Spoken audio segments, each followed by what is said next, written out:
राज्यातच नव्हे तर एकूणच देशात कौटुंबिक हिंसाचार वाढतोय।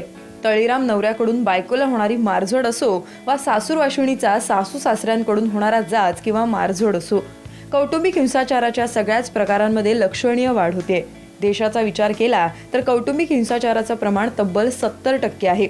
आणि म्हणूनच या विषयावर जनजागृती करण्याच्या इराद्याने कोपरखैरणीतल्या तनिष्का गटाने काल चर्चासत्राचं आयोजन केलं, ज्याला महिलांनी उत्स्फूर्त प्रतिसाद दिला। विशेष म्हणजे या चर्चासत्राच्या माध्यमातून तनिष्कांनी एक दबाव गटही निर्माण केलाय, ज्यातून महिलांना सक्षम करण्याचा या तनिष्कांचा मानस आहे। स्वसंरक्षण आणि जे कुटुंबात किंवा समाजामध्ये अन्याय घडतात त्याच्यावर महिला आवाज उठवतील आणि त्याच्यातून मार्ग काढतील आणि पुढची पिढी सुसंगत करतील, त्यासाठी हे चर्चासत्र आयोजित केलेलं आहे। यापूर्वीच्या काळात अन्याय होते असं माहितीच होत नव्हतं। रूढी परंपरा चालल्यात, आपण ते तसंच मुकाटपणे सहन करायला पाहिजे ही धारणा महिलांची होती।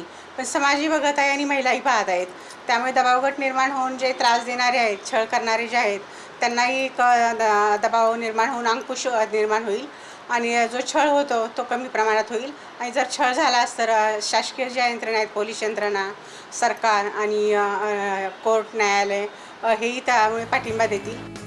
कोपरखैरणीतल्या तनिष्कांसह यशोदा महिला मंडळ आणि स्त्री मुक्ती संघटनाही या उपक्रमात सहभागी झाल्या।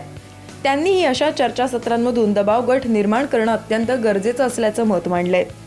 महिलांच्या मध्ये जनजागृती व्हावी।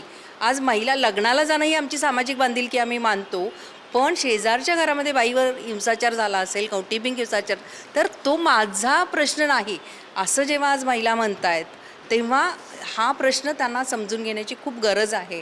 आणि यातून एक आज गृहिणी एक मोठ्या याच्यावर त्यांची शक्ती आज 4 भिंतीच्या आत राहिलेली आहे, पण बाहेर येऊन आपणही त्यातून काहीतरी करू शकतो, हे आम्हाला या सगळ्या जाणीव जागृती कार्यक्रमामधून सांगायचं आहे। केवळ कोपरखैरणीच नव्हे तर संपूर्ण नवी मुंबईत अशी चर्चासत्र आयोजित करून पीडित महिलांना अशा प्रकारच्या कौटुंबिक हिंसाचाराला आळा घालण्यासंदर्भात काय करावं याचे पाठ या तनिष्का देणार आहेत। एकूणच स्त्री ही अबला नव्हे तर सबला आहे हे सिद्ध करण्याचा तनिष्कांचा हा प्रयत्न निश्चितच कौतुकास्पद आहे।